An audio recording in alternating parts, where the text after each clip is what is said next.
Beam beam के बारे में सारी बेसिक नॉलेज इस वीडियो में मैं देने की कोशिश करूँगा, जिससे आपका पूरा क्लियर हो जाएगा।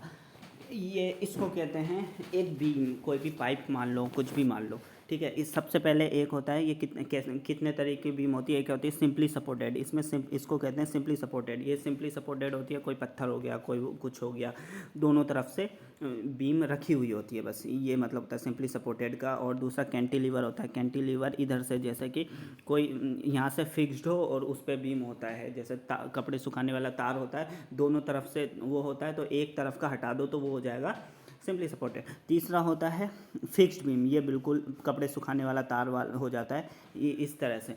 और चौथा होता है फ्री हैंग बीम। इसमें क्या हुआ, कुछ जगह लास्ट में खाली रहती है, इसको कहते हैं hanging beam, over hanging beam.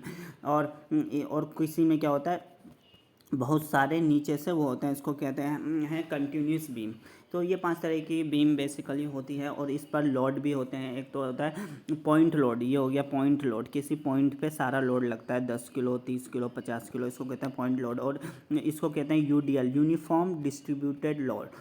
Uniform distributed load का क्या मतलब होता है कि हर पॉइंट पे बराबर बटा होता है। जैसे कि यहाँ से यहाँ के 3 डिस्टेंस है, और यहाँ पर 3 किलो न्यूटन पर मीटर है, यानी हर मीटर पे 3 किलो लोड लगा हुआ है, और 3 मीटर तक कर लो तो 3 6 9 हो जाएगा, इस तरह से।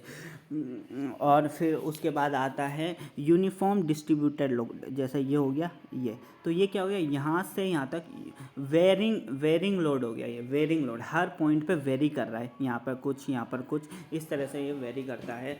तो इस तरह से बस इतने ही लोड होते हैं, और भी होते हैं लोड अलग अलग। एक होता है इंक्लाइन लोड, इस तरह से और भी लोड होते हैं, वो हायर लेवल का हो जाएगा जब और थोड़ा ज़्यादा पढ़ोगे, वो इसमें बेसिक में बताना ज़रूरी नहीं।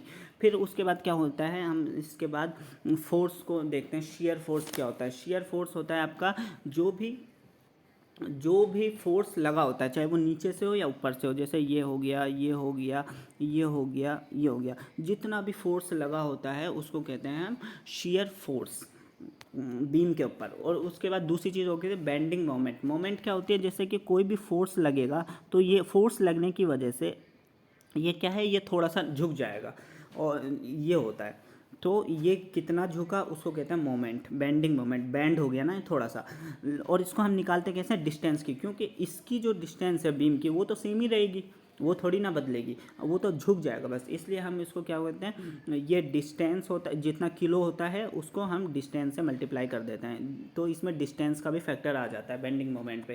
तो इसके लिए साइन कन्वेक्शन होता है कि हम मान के चलते हैं, जैसे कि ये शेयर फोर्स ले लो और ये मोमेंट ले लो। मोमेंट इसको निकालने के लिए क्या करते हैं कि शेयर फोर्स के लिए जो भी ऊपर लगता है उसको हम पॉजिटिव में लेते हैं, और जो भी नीचे लगता है उसको हम नेगेटिव वैल्यू में लेते हैं। जैसे ये हो गया, ये हो गया, ये है 10, ये है, ये भी 10 किलो, ये नीचे से ऊपर से, तो हम लेंगे, इसको लेंगे +10, इसको लेंगे -10, इस तरह से, ठीक है। तो ये हो जाएगा। और मोमेंट में क्या कहते हैं, मोमेंट में जैसे कि कोई बेंडिंग मोमेंट हो रहा है, तो उसके लिए हम क्या करते हैं, किसी फोर्स की वजह से मोमेंट हो रहा है, तो उसके लिए हम क्या करते हैं, अगर क्लॉकवाइज है, घड़ी के जैसा चल रहा है, तो हम उसकी वैल्यू पॉजिटिव में लेंगे, और कोई एंटी क्लॉकवाइज है तो उसकी वैल्यू हम नेगेटिव में लेंगे।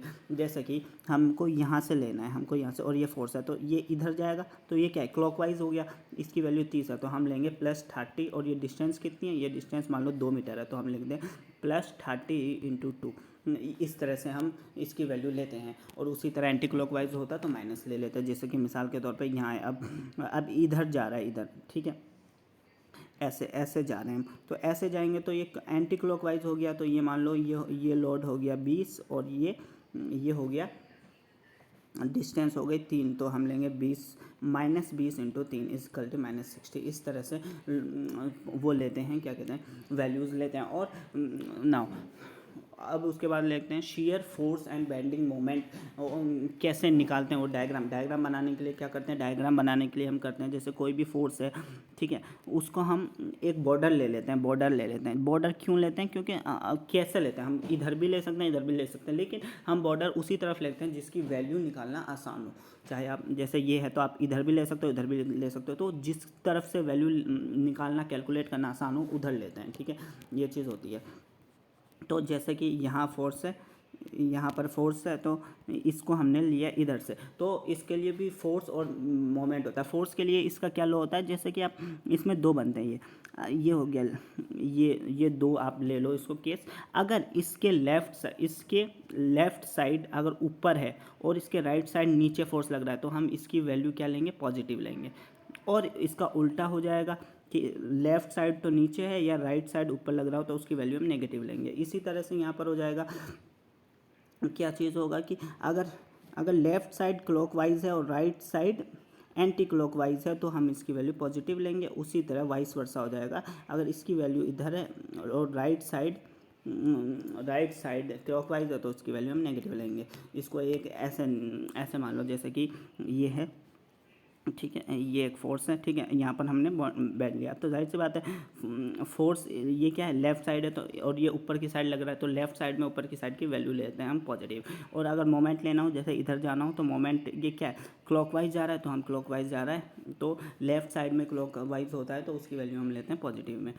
इस तरह से हम shear force and bending moment की वैल्यू लेते हैं। और अब लास्ट 2-3 देख लो कि यूडीएल का क्या केस होता है। यूडीएल का केस एक तो आपने जान लिया कि उसको क्या है, जो पॉइंट फोर्स होता है उसको हम डिस्टेंस से मल्टीप्लाई करके उसको पॉइंट फोर्स बना लेते हैं, डिस्टेंस से मल्टीप्लाई करके उसको पॉइंट फोर्स बना लेते हैं। तो यूडीएल हमारा ये हो जाता है जब डिस्टेंस। लेकिन जब मोमेंट लेते हैं तो क्या करते हैं, मोमेंट लेते हैं जैसे कि ये है, ये 4 मीटर का है, ये टोटल 4 मीटर का है तो इसका पॉइंट फोर्स कहाँ लगेगा, 2 मीटर पे, तो हम हाफ कर लेते हैं। मोमेंट निकालने के लिए हम हाफ से मल्टीप्लाई कर देते हैं, लास्ट में मोमेंट के लिए हाफ से मल्टीप्लाई कर देते हैं तो उसका अलग हो जाता है। जबकि यूनिफॉर्म वेरिंग लोड के लिए हम क्या करते हैं, 1/3 से मल्टीप्लाई करते हैं, 1/3। तो इसका पॉइंट ऑफ लोड क्या लगेगा, 1:2 का इसका दो हिस्से, जैसे कि ये 3 मीटर का वेरिंग लोड है, 3 मीटर का वेरिंग लोड है तो हम इसको 3 हिस्सों में, इक्वली 3 हिस्सों में बांटेंगे, चाहे कितने का भी हो, 1-1-1, तो हम लेंगे 1:2 इस तरह से। और पॉइंट लोड 1:2 पे लगेगा तो इसकी डिस्टेंस हम क्या कर रहे हैं, मल्टीप्लाई कर देंगे, 1/3 से मल्टीप्लाई कर देते हैं जो भी हमारा आता है। तो ये आपके बेसिक्स हो गए shear force and bending moment के, इतने बेसिक हैं जिसकी मदद से आप कैलकुलेशन कर सकते हो।